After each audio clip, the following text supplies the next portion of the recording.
뉴스브리핑 시작합니다. 지난 2일부터 3일까지 진행된 4.7 서울 부산시장 재보궐선거가 진행됐습니다.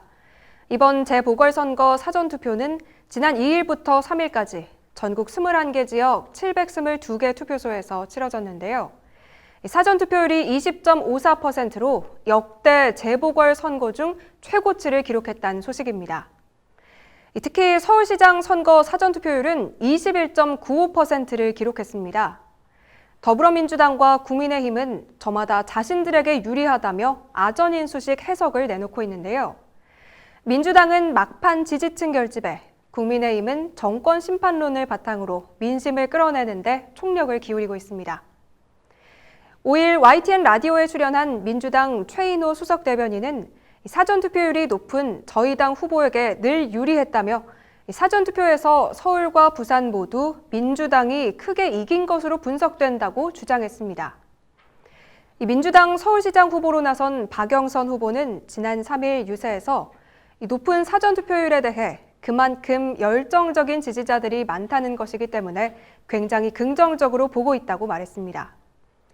박영선 캠프 전략본부장을 맡고 있는 김영배 의원은 지난 4일 이 데이터를 보니 민주당 지지층이 대거 투표한 것으로 보인다. 종로, 동작, 송파, 서대문, 성북구 순인데 역대로 높던 곳이 많다고 주장했습니다. 민주당은 높은 사전투표율을 지지층의 결집으로 보고 해석하는 것으로 보이는데요. 여론조사에 잡히지 않는 샤이 진보층이 투표장에 나왔다는 게 민주당의 해석인 것으로 보입니다. 반면 국민의힘은 사전투표율이 높은 이유를 분노한 민심의 표출이라고 해석하며 자신감을 보이고 있습니다. 5일 국민의힘 김종인 비상대책위원장은 이번 재보궐선거 사전투표율이 과거에 비해 높은 투표율을 보이고 있다는 것은 정부에 대한 분노의 표시라며 여당은 자기들이 결집한 세력이 많이 참여해서 사전투표율이 올랐다고 이야기하는데 제가 보기에는 문재인 정부의 실정과 이번 재보선이 왜 실시되는지 국민이 알고 있기 때문이라고 말했습니다. 국민의힘 오세훈 서울시장 후보는 지난 3일 높은 사전투표율에 대해 부동산 가격 상승을 비롯한 정부의 잘못에 대해 투표로 경고의 메시지를 담기 위해 유권자들이 나오신 것이라고 분석했습니다. 국민의힘 배준영 대변인도 역대 최고의 사전투표율은 정권에 대한 유권자의 분노가 최고조라는 것을 보여준다며 폭우와 코로나19에도 정권 심판을 위한 유권자의 행진을 막을 수 없었다고 주장했습니다. 과거에는 투표율이 높으면 진보 정당이 유리하다는 정치권의 암묵적인 공식이 있었는데요. 구체적인 사전투표율을 따져보면 보수 성향 정당이 우세를 보였던 강남 3구의 사전투표율이 높게 나타났습니다. 송파구의 사전투표율이 23.37%로 서울 전체에서 세 번째로 높았고 서초구 22.56%, 강남구 20.83%를 나타냈습니다. 반면 전통적으로 민주당 지지세가 강했던 지역구는 상대적으로 사전투표율이 낮았습니다. 금천구는 18.89%의 사전투표율로 지역구 중 유일하게 10% 투표율을 기록했고 중랑구 20.26%, 동대문구 20.26% 등의 사전투표율을 나타냈습니다. 김수민 시사평론가는 높은 사전투표율이 국민의힘에게 유리하다고 단정할 수는 없겠지만 분명한 건 민주당에 유리한 건 아니다라고 밝혔습니다. 김 평론가는 사전투표는 과거처럼 어쩔 수 없는 투표 방편이 아니라 일반적인 투표 패턴이 됐다며 사전투표율이 높다고 해서 보수 정당이 불리하다는 건 편견이라고 설명했습니다. 다음 뉴스입니다. 문재인 정부가 검찰개혁 핵심 과제로 설치를 강행했던 고위공직자 범죄수사처가 이성윤 서울중앙지방검찰청장 황제조사 논란에 휩싸였습니다. 이 공수처는 지난 1월 21일 김진욱 공수처장이 임명된 지 2개월여 만인 현재 첫 수사를 시작해보지도 못한 채 황제조사 논란으로 여론의 문매를 맞고 있는데요. 김 처장은 지난달 7일 김학의 불법 출국 금지 사건의 핵심 피의자인 이성윤 지검장을 경기 과천 소재 공수처 청사에서 65분간 따로 만난 것으로 드러나 도마 위에 올랐습니다. 공수처 수사 대상인 사건의 피의자를 처장이 만났다는 것을 두고 말이 나올 수밖에 없는 상황입니다. 김 처장은 지난달 16일 국회 법제사법위원회에서 면담 겸 기초조사를 했으며 진술 거부권을 고지하고 본인 서명도 받은 뒤 수사보고도 남겼다고 주장했는데요. 이 사건을 제2첩받은 수원지검은 이 지검장의 변호인 의견서와 면담자, 피면담자, 면담 시간만 기재된 수사보고만 편철돼 있었을 뿐 조사 내용을 기록한 조서나 면담 내용을 기재한 서류는 없었다고 반박했습니다. 김 처장이 이 지검장을 만나는 과정에서 공수처 출입 기록을 남기지 않으려 한 정황도 보입니다.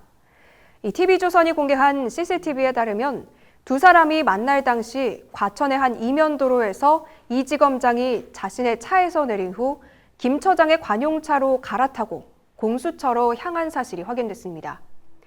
이 때문에 김 처장이 친정부 성향의 이 지검장을 은밀히 만나려고 했던 게 아니냐는 의혹도 제기되고 있습니다. 이 같은 사실이 드러나자 시민단체들은 직권남용, 위계에 의한 공무집행 방해 등의 혐의로 김 처장을 잇따라 고발하고 있습니다. 지금까지 대검찰청에 접수된 시민단체 고발장만 3건입니다. 실제로 소환 조사가 진행되게 되면 문재인 정부가 제도화한 검경 수사권 조정안에 따라 김 처장은 경찰 조사를 받게 될 수도 있는데요. 이 김 처장이 경찰 조사를 받게 되면 초대 공수처장이 경찰에 출석하는 초유의 사태가 벌어지게 됩니다. 서울지방변호사회 회장을 지냈던 김한규 법무법인 공간 변호사는 이성윤 지검장 황제조사 사건으로 공수처의 중립성, 공정성이 논란이 일고 수사권 조정은 제도가 안착되기도 전에 검수완박을 한다는 등 논란이 이어지는 걸로 봤을 때 현 정부가 추진했던 검찰개혁이 진정성이 있는 것인지 동의하기 어려운 측면이 있다고 지적했습니다. 이 문제는 이뿐만이 아닙니다. 당초 문재인 정부가 검찰개혁의 당위로 내세웠던 검언유착 프레임도 내로남불이라는 비판을 피하기 어려워 보입니다. 이 친정부 성향으로 지목되는 검사들이 언론을 이용해 정부의 유리한 일을 이용한 정황이 속속 드러나고 있기 때문입니다. 지난해 7월 18일 KBS는 채널A 사건에서 검언유착의 스모킹건이 될 수 있는 한동훈 검사장과 이동재 전 채널A 기자의 대화가 있다고 보도했습니다. 그러나 KBS 보도는 사실이 아닌 것으로 드러났고 KBS는 하루 만에 정정보도 및 사과 방송을 했습니다. KBS 관련 보도의 정보 제공자는 친정부 성향으로 분류되는 신성식 대검찰청 반부패 강력부장으로 밝혀졌습니다. 지난해 12월 21일 한겨레 신문 오보에도 친정부 성향 검사가 끼어 있었습니다. 한겨레는 이용구 법무부 차관의 택시기사 폭행 사건과 관련해 중앙지검 수사실무를 근거로 특가법 위반이 아닌 단순 폭행이어서 검찰에 송치됐어도 피해자의 처벌 불원에 따라 불기소 처분이 될 사안이었던 셈이라고 보도했습니다. 그러나 해당 수사실무는 2013년 4월에 최종 개정된 자료였고 이 특가법이 개정된 시기는 2015년 6월이었습니다. 한겨레 신문 오보의 정보 제공자는 이종근 대검찰청 형사부장인 것으로 알려졌습니다. 지난 2019년 3월 18일 JTBC가 보도한 윤갑근 전 대구고검장의 김학의 별장 성접대 연루 의혹 보도에서도 친정부 성향의 검사가 등장합니다. 최근 김학의 불법 출국 금지 사건에서 허위 공문서 작성 및 행사, 직권남용 혐의로 기소된 이규원 검사가 주인공입니다. 이 검사는 JTBC 기자에게 윤중천과 윤갑근이 전화통화도 하고 윤갑근이 윤중천 별장에 한두 번 정도 온 적이 있어 얼굴이 기억난다는 진술이 담긴 문건을 전달했는데 이 법원 판결문에 따르면 윤중천의 휴대전화에는 윤 전 고검장의 전화번호가 저장돼 있지 않았고 두 사람 사이 통화 내역도 확인되지 않은 것으로 알려졌습니다. JTBC는 윤 전 고검장에게 7천만 원을 배상하라는 판결을 받은 상황입니다. 오히려 지난해 3월 31일 한동훈 검사장과 이동재 전 채널A 기자가 이철 전 밸류인베스트 코리아 대표로부터 유시민 노무현재단의 이사장의 비위 혐의를 캐내려 했다는 이른바 검언유착 의혹은 입증할 만한 근거가 전혀 발견되지 않고 있습니다.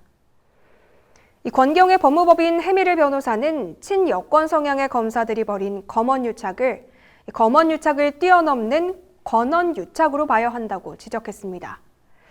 이 권 변호사는 검언유착이란 검찰이 기득권을 지키기 위해 언론과 유착하는 것을 말하는데, 이 위의 사례들은 문재인 정부가 자신들의 비리를 캐는 검사를 치기 위해 몇몇 정치검사를 통해 허위 사실을 언론에 흘리도록 한 것이라며 정치검찰과 권력이 유착해 언론을 이용한 권언유착이라고 정의했습니다. 이 문재인 정부는 공수처 설치, 검언유착 타파 등을 검찰개혁의 과제로 내세운 바 있는데요. 이 같은 상황을 종합해보면 이 문재인 정부가 추진했던 검찰개혁의 당위성이 무너져 내리고 있는 모양새입니다. 뉴스 브리핑 마칩니다.